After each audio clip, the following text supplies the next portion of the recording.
that, but I think I do a lot more than that, especially these days. But yeah, primarily my main focus is around working at weddings. Okay. But I do, work as a independent journalist. I do work, political work as well at the moment. So it's a bit of everything, and it's an interesting mix. But all that kind of revolves around working with photography and videography in terms of capturing those moments. Great. And how long have you been doing wedding photography? This would be my 13th year, so quite a while. Quite a while. Yeah. Quite a while. Hundreds and hundreds, if not thousands of Have you weddings. got a count? I haven't got a count, no. No? It's a lot of weddings, yeah. And do you remember your first wedding? Look, I mean, back then, I kind of remember. I know it sounds funny, but Yeah. it's a bit hazy. I don't know how the sequence of what led up to those kind of events, because when you start out in any industry, especially something like photography, a lot of the time you're working with your friends and family, so you're doing stuff for people. So I'm sure I ended up shooting some sort of wedding or something for a friend or a family member. Like that's kind of how the introduction happened, more so to that stuff. And how do you find what drawn you to weddings in the beginning? Like, why was it? Yeah, look, I mean, I think out of school, like a lot of the focus, especially towards the end of high school, was really on academic excellence. In my community, I'm of a Sri Lankan background, and South Asians, we really focus around, doctor, lawyer,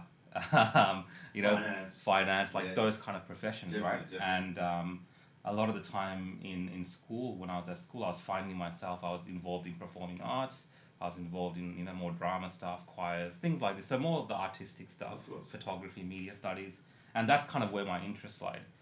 But deep down, there's a push there from your your background, from your parents and stuff, to do something like this. So I ended up in law school, and I was I would say languishing there for like a few years. Just kind of it wasn't really my fit. Like I could kind of it was kind of what I was interested in, but it wasn't really who I was. So It was that old saying, parents always fighting to make you go do something, go get a paper. Go get that paper. Yeah, I mean, it was a lot of that, and I think a lot of that, of course, comes from migrant parents coming to a country like this and pushing their kids to kind of excel.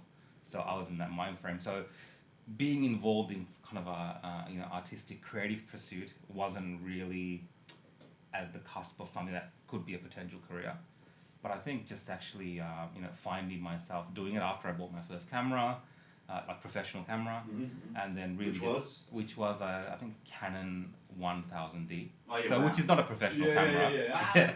But I mean, back then when I was working in retail and I was working at electronic shops, so I had access to all the different cameras. Yeah, cool. But that's the one that was so your background's a nerd as well. As a nerd, yeah. Yeah, wicked. I was working at, I don't know if any Australians would know this, Dick Smith Electronics. So I was there for that was my first proper job. So yeah, cool. I was selling cameras to people and learning about all that stuff as well. Australian company. That's right, yeah. And using the camera and kind of just really kind of doing that stuff back then, like it was just at the start of things like Facebook and stuff where they were picking up in those early 2000s and taking photos of friends and family and post MySpace. Yeah it was just after MySpace died actually. Tom Tom was finished off. And but yeah, like and posting stuff and doing that kind of got me into doing things for friends and family, and then I was really enjoying that aspect of doing that kind of hands-on creative work. And then obviously how do you then make that into a business? And to be honest, I'm still learning that process after a long time. Obviously I know a lot more now today that I wish I knew back then. Of course. But of course the journey from a creative pursuit into actually making it into a business has been very fulfilling, but of course at times very challenging as well. Yeah, of course. And did you find with that 1000D, there were moments where you just wanted to throw it away and go, why am I not getting the photos that others are getting? Yeah, I mean, look, this is what happened. I had 1000D. Yeah. And then I was like, I'm gonna sign up to like a photography course type thing as well. So you picked it up without just no course? No course. No, I just picked it up. I was just doing it. Yeah, and I was like, I was at law school. I was like, intuitively just. Yeah, I was like, I'll go do this photography course at night time. I'll just figure it out or something, just see if I'm interested. But I went there and then straight away I felt a bit inadequate with my 1000D because all the other people who are a bit more serious than me, maybe like they're kind of doing it out of school or whatever. They had their better cameras, whatever. So I was like, stuff this. I'm gonna take this seriously. and I invested in back then a 1D Mark III. Oh, you're beautiful. Yeah, so 1D Mark III and a few different lenses and stuff, and that was kind of the top of the range Canon kind of at that particular time. So it kind of went from the 1000D to the 1D Mark III. So it was like two worlds. And instantly I saw the benefits of using, I guess, very high-end professional gear. It does make a difference. So that was kind of which led me down to the path of just like purchasing multiple cameras, multiple brands, and I haven't stopped since. So I'm kind of stuck on that trajectory now. Cool, and so there's definitely a passion in photography and the equipment and you know, and everything else. Yeah. Where do you find? Is there something specific that people book you for when you're, you know, when they book you for a wedding, or yeah, do they have a style, certain style? Look, it's not really. I don't believe it's a stylistic type thing. Obviously, people like what we're doing, but I found a long time doing weddings, especially as a full-time pursuit. A lot of it just comes down to you know. Your relatability with people. You meet a lot of this work is word of mouth. Of course. Like despite what SEO companies might call up and tell you to like advertise on Google and do all this kind of stuff and you get clients, a lot of this is just about being in the moment, doing the work, obviously providing high quality work to people. Of course. But that all kind of comes and ties in together. So I think weddings is one of those disciplines where it's not just about the photograph and the image itself. It's very important, of course, but on the day, how you are perceived by people, your interactions with people, and just the general comfort that they have with you afterwards as well. The aura. Yeah, that really kind of, it's all about that really, to be honest. And you know, like I know that because when you can, you know, as you go along as a wedding photographer and you learn these things, it's not really about, you know, you could almost charge anything you want if people really want to have you there. So it doesn't even become about the monetary aspect of it. It really is about what people are expecting from you and what you're providing as a whole package. What you bring into it, and I think people just kind of want that there for some, you know. I kind of understand it, but it's hard to explain it in a way. I understand. It's you're being part of their day as well, Yeah. and they want to feel comfortable around you. Of course. In front of the camera. Of course, yeah. A lot of it is to do with that. And you know, when was the first time? Do you remember the first time you tied your shoelaces? No, I have no. No, you don't remember how old you were? No. Do you have a style? Huh? Do you have a style? A style? There's two styles, isn't there? There's like the one, and Yeah. you do both of them together, or the one? I just do the very basic one thing, because a lot of the time I'm walking around, my shoelaces come off to this day, so I'm not very good at the shoelace thing. I actually stopped getting shoes with shoelaces. I prefer the ones you just... Oh, you slip on? Slip-ons are easier. The slip-ons, right.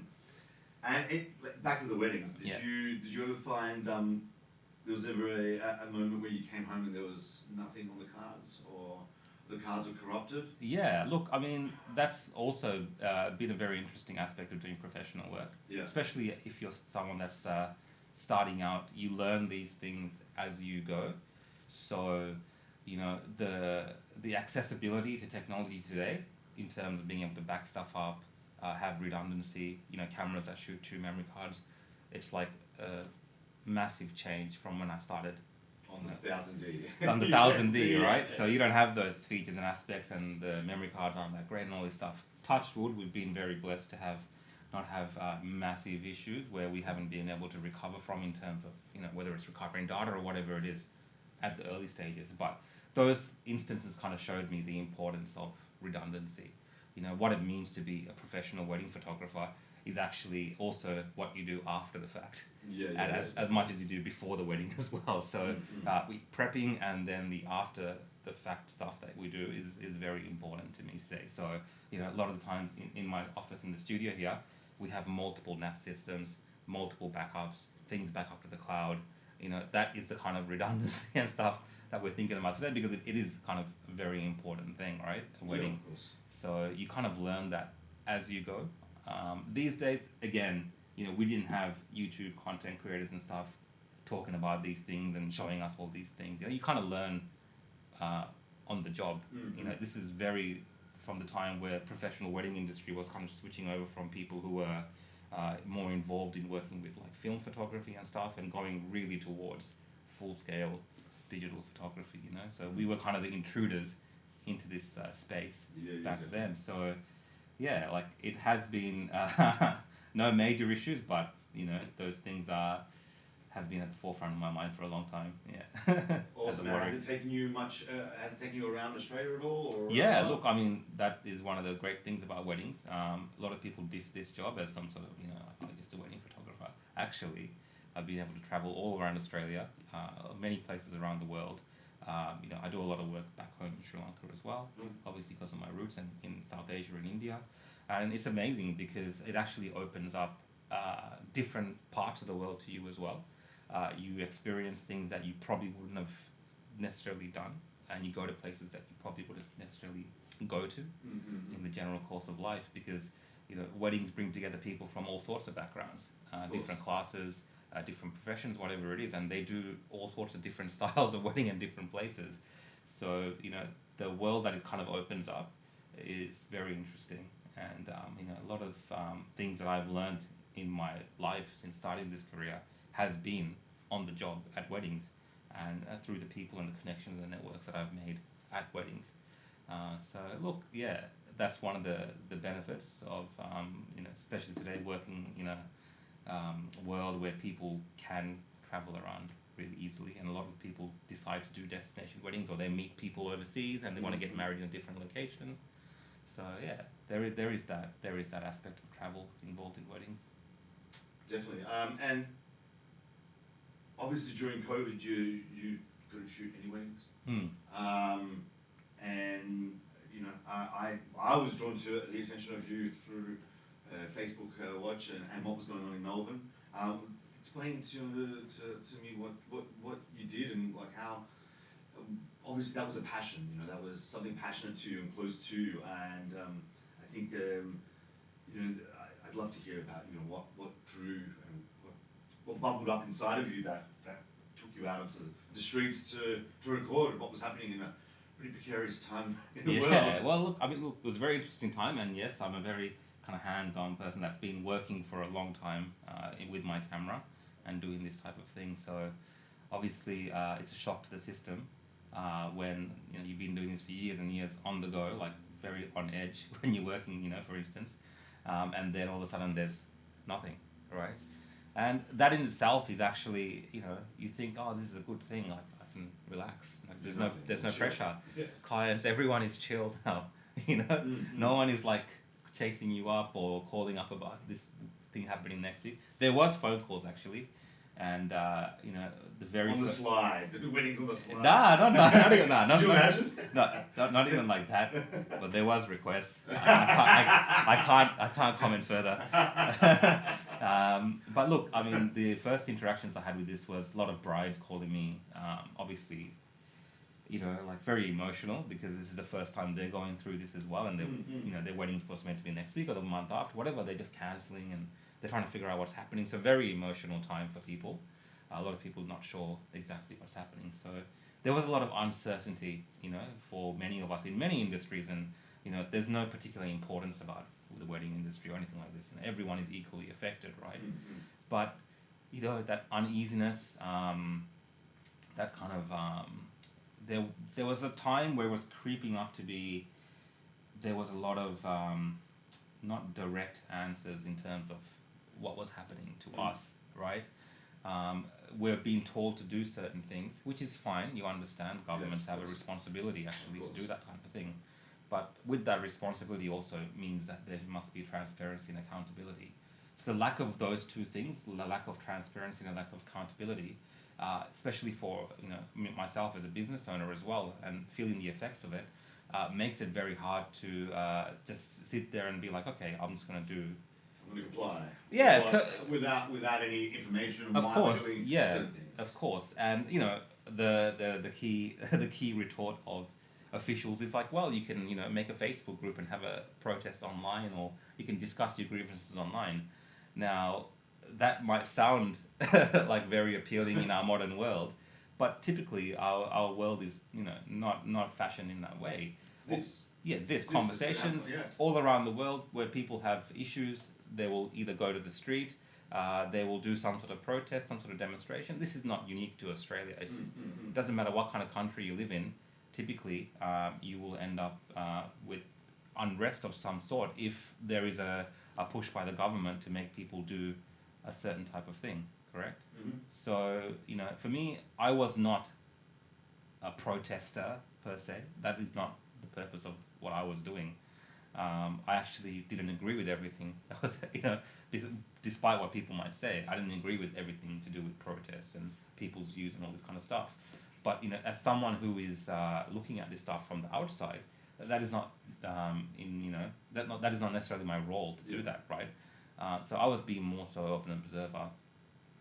In many ways, what I do at a wedding, I'm not involved. So you had that itch. Yeah, the itch was there, and the weddings were gone, and you're like, I need to do something. Yeah, I mean, yeah. And of course, you were doing it for the purpose of for that, transparency. of course, yeah, for that purpose. So I think it's at a wedding. I'm not a partner to the marriage. I'm there to observe, to capture, to tell what is happening. Yeah.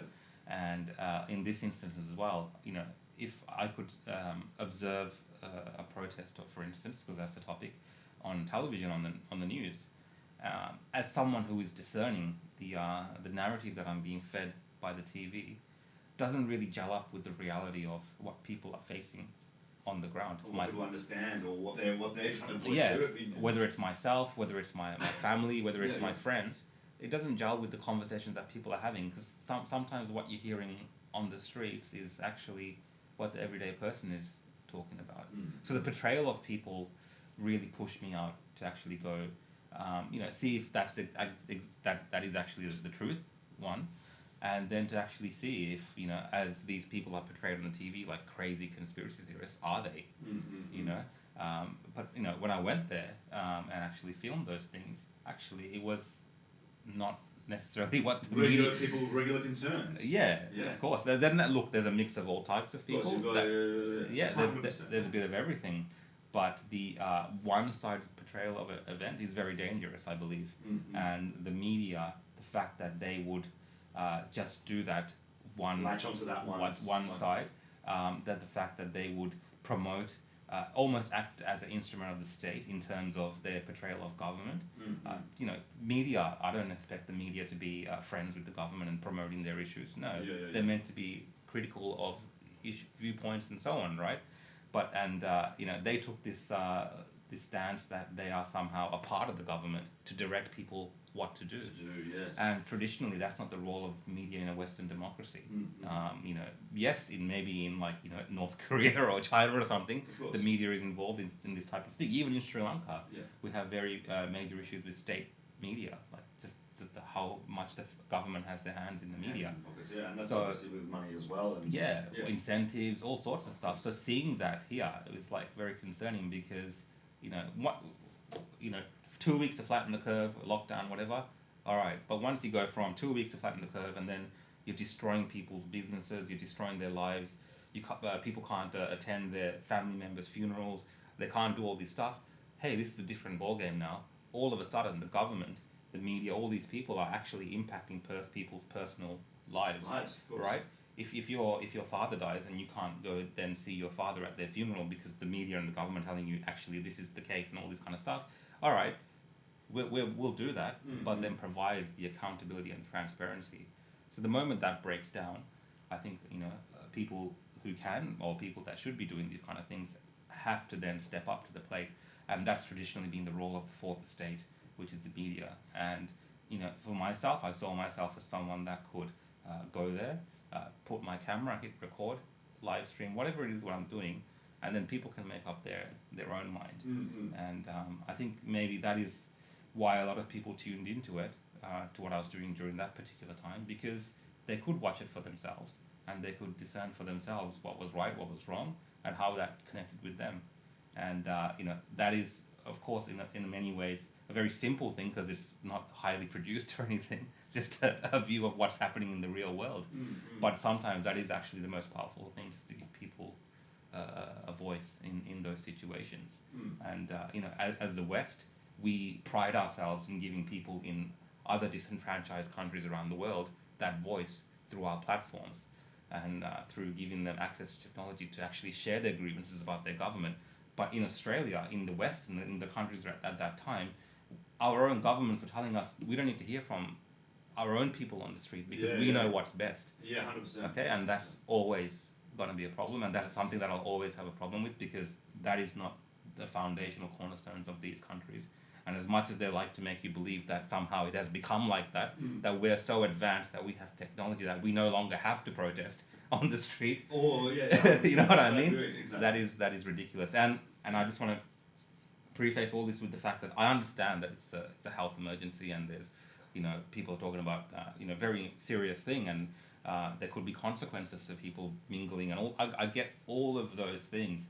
But without having the the proper accountability and transparency once again, and consistent science, right? Of course, there's a time period where things are in the unknown, right? Of course. Even myself, there's a time where things are not known. You're seeing stuff and things are happening for the first time. You're not sure. Of course. But when things start repeating, mistakes start being repeated, and all these things start happening the same way over and over. And the cycle continues. The cycle continues, and nothing changes from the people who are, in fact, controlling your life in many ways during that time. You're being asked to do a lot of things, a lot of sacrifices, but those people aren't making the same type of sacrifices sometimes, and you see hypocrisy. You see how they treat different classes of people differently. When you see these things, then it's like there's something not right. And I think a lot of what I was doing was about that sense of showing people, this is a matter of how it is, and whether you think it's right or wrong, you decide for yourself. And everyone must be thinking, what kind of shoes were you wearing during that period? Just whatever I had. Yeah. A lot of it was just work shoes. I remember there was one I even tuned into because I tuned into a fair few times. Yeah. But I remember the one and you know what? No one ever speaks about this. Yeah. The people took over Westgate Bridge. Yeah. And that day it seemed like it was a day that went on forever. Yeah. How long were you on your feet for? I think probably like 8 to 10 hours. Jeez, you're a seasoned wedding photographer. It's like a wedding, yeah. I don't think people get it because weddings you go just walking, you're on your feet, you're standing up, you're running around. It's like the same kind of thing. So you kind of zone out a little bit. You feel the pain and stuff, but it comes after. You feel all that on your feet afterwards. So, but actually in the moment, you're more focused on the actual work, so you don't feel it. So now that so the aftermath after all of this is you obviously I can hear the passion. I can hear what you're passionate about. What are you doing with that energy and that momentum since then and documenting what had happened over those 2 years? Obviously you did. As humble as you can be, you did explode over that period. There was a huge. You reached out to a lot of people and impacted a lot of people. I'm assuming a lot of love and maybe a lot of hate. Yes. How did you actually navigate that? Yeah. Those two. The people that did comply, which probably did hate on you. Yeah. And the people that you in their eyes fought for them. Yes. How did you navigate all of that? Yeah. Look, I mean, there's always two extremes. I think as a realist, you kind of understand that people aren't going to you can't expect everyone to love you or agree with you or whatever in any instance, right? That's not the reality of the world. I like certain politicians, I dislike certain politicians, so we all have our biases towards certain views, and that's always because of either ideological reasons or upbringing or whatever it is. Like there's certain views that we have about certain things, so there's always that. And of course during a time like that, the lens in which you are portrayed for the advantage of other people as well becomes an issue. So people will portray me in a certain way and take what I'm saying or doing out of context as well. So, and there's not much you can, it's all out of your control. And I think I learned that very early on, that there's no point trying to defend myself.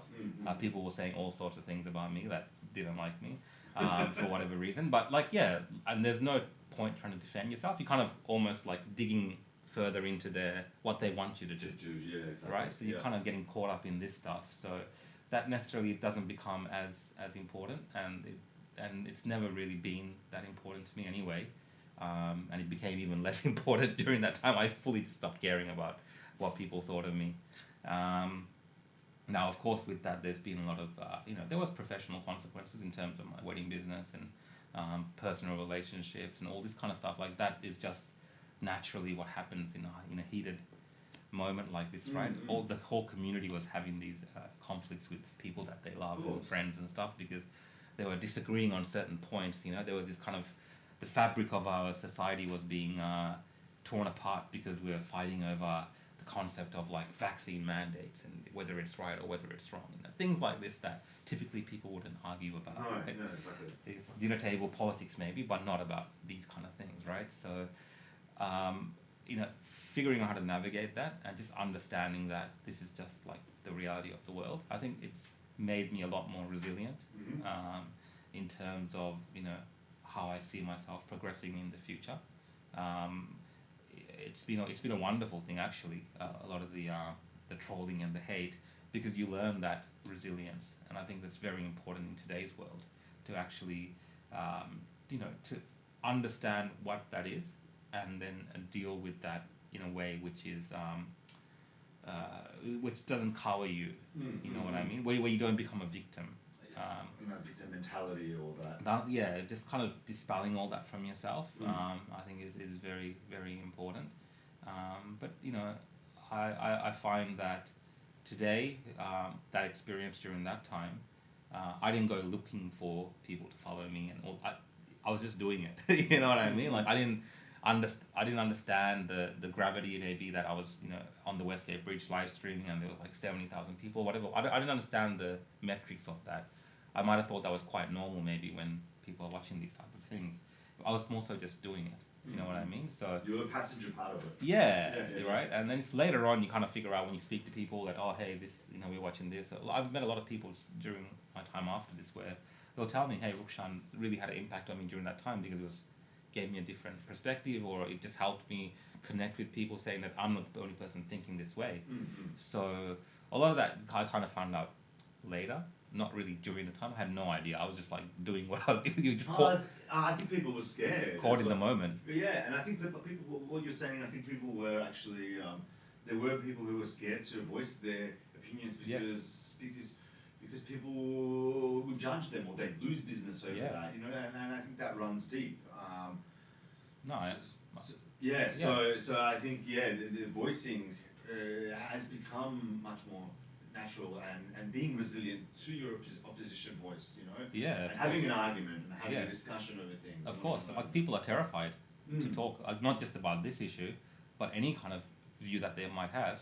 Our world has changed. Like our parents' generation, maybe going back 20, 30 years, they would more freely discuss things, right or wrong. It wouldn't usually impact their business, right? But the change of pace today, like right after like a lot of the protests and stuff, people were going on my wedding business page on Google and just leaving negative reviews about my business. Yeah, right. People I'd never like done work for, nothing. Because out of spite, right? But isn't that bizarre about how people will go out and do that for someone that was all they know is that he was out there just documenting something that was really going on. Yes, but the documentation for some people I found interesting, the documentation of an event which contradicts their own view, and that is not being sanctioned by the government and the media who are saying that such documentation is dangerous, is a problem to them. Like they see that as a real problem. They don't want to know that side. They don't want to know because they already have their mind made up about people. So they love the smoke and mirrors, basically. Yeah, they love the smoke and mirrors, and that's what they feel comfortable with. 100%. And I'm not saying that people can't have particular views on issues, but that whole period in my life doing the coverage of the protests actually gave me a lot of perspective on my past life in terms of my perspectives or biases I've had towards people or certain groups of people and things like this. So for instance, I'm going off the track here, but in Sri Lanka there's civil war. Yes. 25.